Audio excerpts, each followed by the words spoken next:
probably should. We talked about this last year. Probably should just get college and went pro.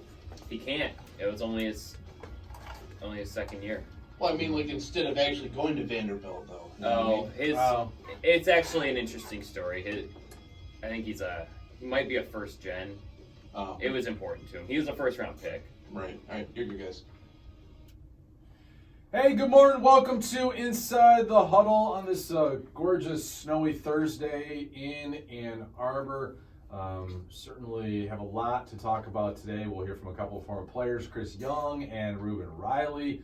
Michigan basketball 79-54 victory over Northwestern yesterday in Evanston, getting their second win on the road this year. And gentlemen, we'll have a lot of fun. We've got something coming up today. A little old-fashioned 20 questions to run through pretty quickly that you'll each get a chance to answer. But I want to start with Michigan basketball and getting that big victory yesterday. Started, I think, 0-11 from the floor to begin, but then they really got hot. They led by a good number at the first half and just piled it on for the 25-point victory. And obviously keep into consideration the team that they were against. But I thought, Zach, that it was a pretty complete win overall, getting contributions, maybe the best contribution from the bench that they've gotten all season. And that wasn't just like throwaway points at the end. I know Nicole Badgema scored, but it was getting David Austin Davis, it was getting Brandon Johns, it was getting David DeJulius contributions at key moments in the first half. Isaiah Livers played well.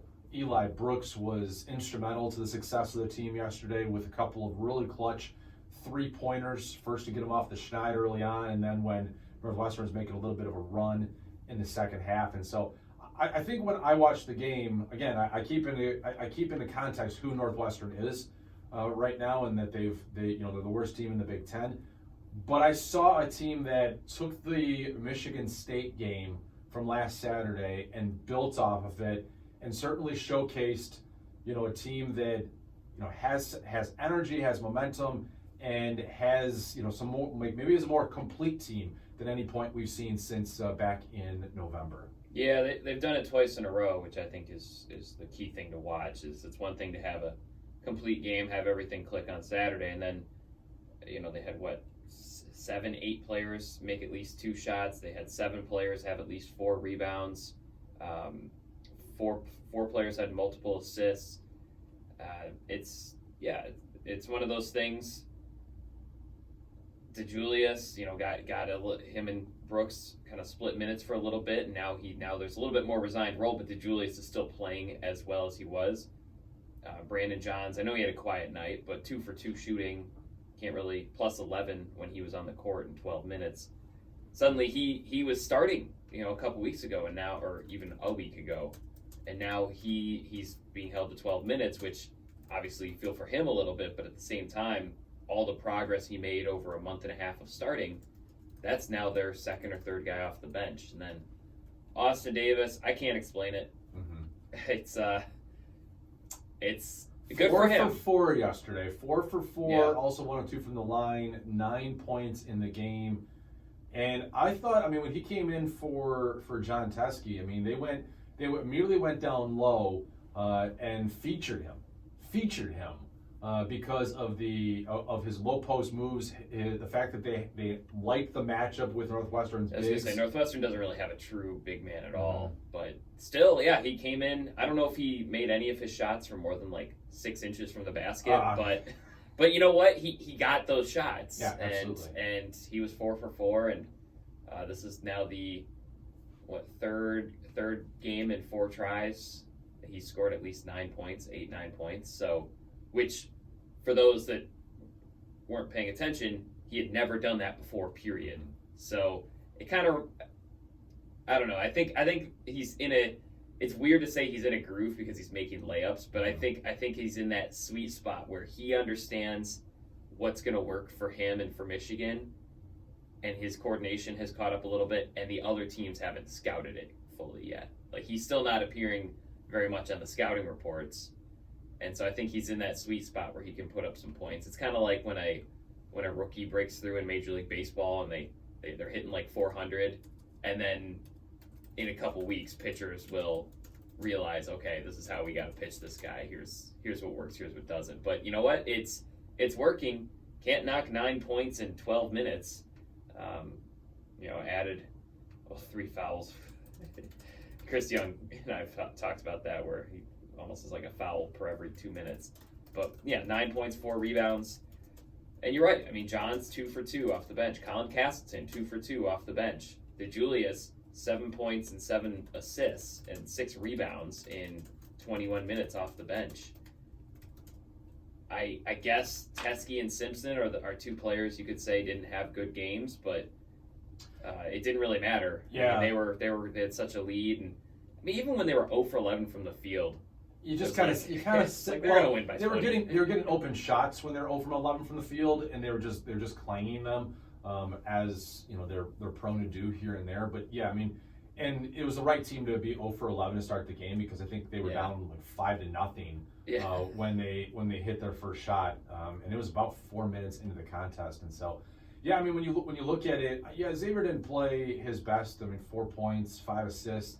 He only played 23 minutes because he picked up 2 fouls so early in the game that in the first half he played 7 minutes, and they went to David DeJulius. And then Jon Teske, I mean, we can talk about a little bit more in depth here. I mean, coming up, I mean, it's now 3 games in a row of this. But before we get to that, Austin Davis, 15 for his last 16.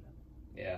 Curious what the shot chart looks like. Well, I mean, that's the thing. It's in the last 5 games, he's made 15 of his last 16 shots, and I bet you that every one of them are within 2 feet of the basket. But that's from his footwork. That's from his low post moves. That's from him generating, as you said earlier, shots that are that close. And that's what I mean, if you're, I used to tell when I coached 8th grade basketball, I used to say the best shot that you guys could take, especially, but this holds throughout every level of basketball. The best shot is the one that's closest to the rim, and if he is creating those shots close to the rim, I mean that's obviously a plus for him and for the Wolverines. Yeah, and it's funny because he almost, this is not to disparage him, but he almost looks like a scout teamer who has perpetually gone up against a 7'1" stellar defender for his entire career, and it's just like little crafty stuff like under the basket, just putting the right spin on it, and it's working, and I think his confidence is growing each game. I thought last night they were looking for him, and he was a little bit more involved, and he was calling for the ball a little bit more. I mean, there were times last year where it was like teams didn't even need to guard him because the Wolverines weren't going to pass him the ball, even if he did have a couple feet open in the paint. So yeah, it's maybe it's not as magical as we thought. I mean, John Beilein always credited him for his game around the basket and for being a really good rebounder and for having pretty long arms for his height. I'm not sure what his wingspan is, but he does seem to be able to just reach a little bit further for things, and that's key. That's the difference between a layup under the rim and a block shot. So. Let me ask you this question about Austin Davis. I was kind of thinking about this, and I mean, during the John Beilein era, that decade of U of M, there are a lot of like really positive stories that came out of it, and where does Austin Davis rank among the success stories? And maybe not even a rank, but I mean, like, just look at some of the other guys. I mean, like what Duncan Robinson became at Michigan, and you can go down the list of what, even Jon Teske as he emerged, the last couple of years. Xavier Simpson emerged the last couple of years when they were overlooked, underrated recruits. But Austin Davis is one of those that we're going to be. I wouldn't say we're going to be talking about a decade from now or anything like that, but I mean, it's a really positive success story that kind of came out of the blue because earlier in the year, I think we had an internal conversation. I'm going to out Brandon a little bit here, where we were discussing whether he was the most uncomfortable, least likely player in the Big Ten. Right? And now here we are. That might have been me. It might have been. Yeah, I think that was me. Because I think Brandon's pick was Foster Loyer from Michigan State. Yeah. So, and now here we are a couple of weeks later, and the guy is not only a plus player for Michigan, but but an impact player off the bench for Michigan. Yeah, so I was going to say uncomfortable is probably the word I would use. I think it was one of those things where, and it was always going to take a couple years for him. That's why they redshirted him. John Beilein did not usually do red shirts. I mean, I think Jordan Morgan, Mark Donnell, and Austin Davis were the only non-injury ones that come to mind. DJ Wilson got a medical because he got hurt 9 games in. But yeah, not a lot of red shirts under Beilein, and Austin Davis was one of them. And it was because, I mean, there might be more people within a 1 mile radius of here than there were in his hometown. And the high school district he played in, playing for Onstead. Onstead, man. Yeah. Tiny, yeah. And I've spent some time at Onstead, and I mean, he is like a hero to them. So it's a great feel-good story. I mean, it's not an area that has a ton going for it. And so really, really cool to see him have this moment. But yeah, the high school players he was playing against, I mean, their centers were like 6'2". So it was always going to be kind of an adjustment where suddenly he has to play. And I think there was a lot of worry that he was never going to fully adjust, that maybe it was just, and it happens, but a recruiting miss.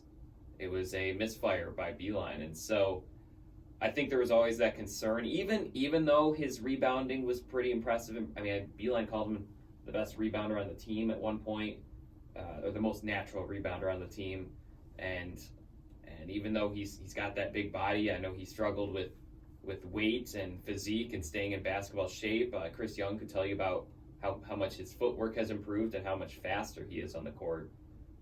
And so I don't think it compares to turning a Division III guy into a NBA player. I don't think it compares to the Karis LeVerts, the DJ Wilsons, the Mo Wagners, Muhammad Ali Abdul-Rahman. Man, he's really done a nice job. When you mentioned Jordan Morgan, I mean Stu Douglas and Zach Novak. Yeah, so that mix. I mean, there's been a lot of under the radar type players that blossomed under Jon Beilein. But he does. His story reminds me a little bit of Spike Albrecht, where it's just Spike Albrecht. Yeah, so where it's just the unlikelihood of him contributing. I mean, even just within this season, and I know Juwan was quick to note that Colin Castleton is. I mean, he credited all four. He also threw Jaron Fultz in there too. So he was quick to not pin it. I know Castleton hasn't been a fan favorite this season, and Teske is quickly entering that territory too. But I think Davis has figured out his role. I think he's figured out what he's good at. I think Juwan has figured out what he's good at. I think you could argue it's almost the opposite of what's happening with Teske, where Teske's doing these like fallback hook shots from like 7 or 8 feet away, and it's like that can't be his best move. Yeah, and yesterday was a real hard day for Jon Teske. I think he finished 3 of 14. Yeah. Overall, took 1 3-pointer, and what I noticed is where a guy's confidence. I mean, he had 2 dunks and a layup. Where I saw, okay, this guy's really struggling is in the second half he had about like a 15-footer. And he had the 3-pointer. And on both of them, when you watch the shot, he fades away on both of them. Almost like he was afraid of contact, or just, he's not showing confidence in his shot. Early in the game, he started 0 of 5. I think he was like 1 for his first 8. And they're all, well, I shouldn't say all of them, but a lot of them were the back to the basket, which I have said now, I've been beating this drum for about a month now, that this back to the basket game, whatever Juwan Howard was trying to do with him, whatever he was trying to evolve his game, maybe thinking like that would help him on the next level if there was an opportunity to play on the next level, it needs to go away, because we talked about that slow start yesterday for Michigan, 0 for 11, and 5 of those were Jon Teske shots within like 3 feet of the rim. Yeah. And I think that completely puts a team on its heels when you're throwing the ball down low and a guy that is towering over the person who's up against is just bricking and looking so poorly. And so I had this conversation with Brandon a little bit yesterday, and I don't think, we've discussed this a couple of times in the last couple of weeks about, like, you don't trade Austin Davis's minutes with Jon Teske. No. You don't all of a sudden give Jon Teske 15 minutes and Austin Davis 25. But I honestly think that Michigan should consider starting Davis. And not from like, hey, he starts and then he gets like 16 of the minutes in the first half. But just starting Davis, because when you go to him, he has the low post game, and he can help you establish some of that offensive confidence, and then bring Teske into the bench. And then if you want to play, again, Teske for 12 or 14 minutes in the first half, I think that's fine. But I think he's facing a lot of internal pressure to, like, they're giving him the ball early on, and, like, he's got to do something with it, and he just completely seems out of sorts and no confidence in what his offensive game is right now. Yeah, and last night was particularly tough, and this is where you feel for him because optically 3 for 14, a couple of those were in, man. Like that dunk that was like somehow it didn't go in, like it wasn't even blocked, it wasn't even like a bad dunk, it just something went weird. And then there was like 2 layups that I felt like were in and out, and it was like, man, he really basketball gods are not looking down on him. They're looking the other way. And so I don't know.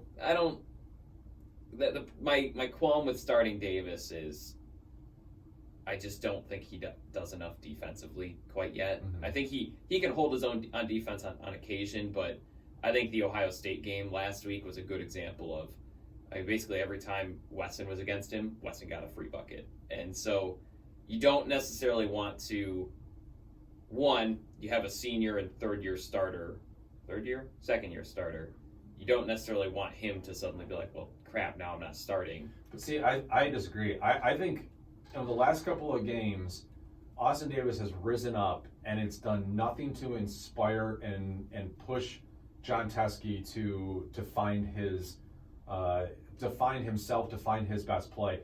I think sometimes in sports, drastic measures need to be taken, and for whatever reason, he's just it's gone off a cliff here, and so I think sometimes you need hey, we're gonna start you on the bench here. We're gonna give you a new opportunity, give you something else, give you a different starting point for where you are mentally for a game. I think you need to do some stuff like that that's dramatic to really kind of maybe change the mindset of someone. I think Jon Teske could use it as much as Michigan could use it. And then I think the other component to why I wouldn't do it is not necessarily Northwestern, but basically all the other Big Ten teams that have legitimate big men. If they're playing at Purdue, for example, and they start Davis, and Trevion Williams or Matt Harms just goes out there and they have like a combined, 13 points in the first 3 or 4 minutes of action, that's a really tough hole for Michigan to dig out of, especially on the road. So I think if Davis were bringing a little bit more defensively, because I actually thought Teske did pretty well outside of shooting the ball last night, and I think Juwan Howard mentioned something about it after the game where he said it's not all about shooting the ball, but yeah, maybe it works. Davis is clearly a more confident player right now. I don't know. I feel like even in this little run that he's having, which is also, the sample size is 3 games out in 4 seasons now. So, but even in all that, I still think Teske is probably bringing you more and helping your team more. Because one thing with this back to the basket deal is it's not really working for him. Is it helping keep things open for some of these 3-point looks? Because I will say against Michigan State, how open were those threes? In Ohio State, I think they attempted like 12 threes in the first. Now they missed a bunch of them against Ohio State, but 12 threes in the first like 8 or 9 minutes. And it was like, if the threes are open, I guess it might be a net positive, even if he clearly is struggling. I agree with you. I don't think he should be doing back to the basket. There's got to be something else. I just don't know if bringing him off the bench is what I would do. Well, I would take a shot at it because I think, again, a dramatic, a desperate situation calls for sometimes dramatic changes, and I would at least do it for a couple of games and try to get his confidence back and try to get him into a positive frame of mind when he's playing. And maybe even tell him, like, hey, if you're coming off the bench, you don't need to be a scorer for us. You come off the bench, and what you need to provide is energy and the defense, and then we'll leave you in the game. Because it just seems like he's putting a lot on his shoulders early on, and Michigan, for whatever reason, is putting a lot on his shoulders early on. Because I will tell you, almost every game for the last 6 weeks, one of the first two possessions goes down to Jon Teske on the block. Yeah. And he's You knew it was going to happen last night. And he's taking either the first or second shot of the game with some turnaround J, and it is our turnaround fadeaway, and it is not going in. They've got to move away from it in some capacity. Whether that's just saying, hey, we'll run the offense through them, but it's a pass back out, or we're gonna bring them off the bench and start with Austin Davis, even if it's for the first 2 minutes or the first 3 minutes. All right, coming up next on the show, we're going to talk about Michigan's ceiling when it comes to going forward here the rest of the season. Now that Isaiah Livers is back and is looking strong, had a couple of dunks yesterday that I'm sure scared some Michigan fans. We'll get into that, and then 11 o'clock hour, we'll talk to Chris Young. 12 o'clock hour, we'll talk to Riley, and we'll also play 20 questions here today. If you're looking for, if you don't have that Valentine's Day gift yet, and maybe you're not big into flowers and candy or wine or something like that, why not take your significant other to see a comedian this weekend? Tina Giorgio is performing at the Ann Arbor Comedy Showcase beginning tonight at a 7:30 p.m. showing. Then Friday and Saturday, 7:30 and 10 p.m. showings. Just $16 in advance when you buy before 5 p.m. the night of a show. $18 at the door after 5 p.m. the night of a show. You can learn more by going to aacomedy.com. Find them at 212 South 4th Avenue in downtown Ann Arbor. This is Inside the Huddle on Sports Talk 1050 WTK Ticket. You might be investing on your own or working with another advisor, but how would you grade your results?